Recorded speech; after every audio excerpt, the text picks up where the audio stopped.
আমার পরিবারের ছোট সদস্যরা যখন ঘুমায় তখন এই যে দেখেন এরকম শান্ত হয়ে থাকে। এই যে আমার মেজো খোকা সারাদিন মোবাইল আর টিভি নিয়ে বসে থাকে, সারাদিন তার এইভাবেই কাটে। কিছু বললেই বলে এই যে আমি পড়তে বসছি, আসলে তা না, তার মাথার মধ্যে সারাক্ষণ এই যে মোবাইল আর মোবাইল।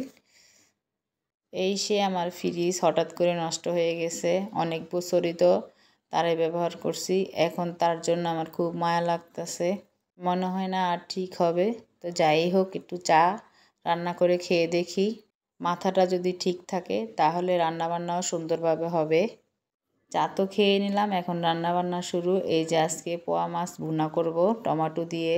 আজকে কোনো বাজার ছিল না, হঠাৎ করে আমার বান্ধবী আমাকে এই যে পোয়া মাছ নিয়ে আসছে, তো তার পোয়া মাছ দেখে আমি খুশি। আপনাদের ভাইয়া আবার পোয়া মাছ খুবই পছন্দ করে, দেশীয় মাছ তার খুবই পছন্দ। ছোট্ট করে ডাল রান্না করেছি, আর এই যে টমেটো দিয়ে পোয়া মাছ ভুনা করলাম, আর আছে ভাত। আমার জীবনে এমন একটা সময় হয়ে গেছে, শুধুমাত্র ফাঁকিবাজি করে চলতে পারলেই বাঁচি। শুধুমাত্র এই যে বিয়ের পর থেকে রান্নাবান্না আর কাজ করা আমার জীবনে হয়ে গেছিল একটা অধ্যায়।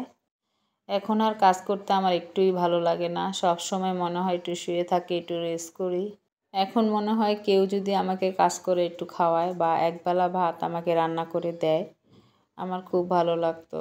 যাই হোক, নিজের কাজ তো নিজেরই করতে হবে, আমাকে কেউ রান্নাবান্না করে কেউ দিবে না।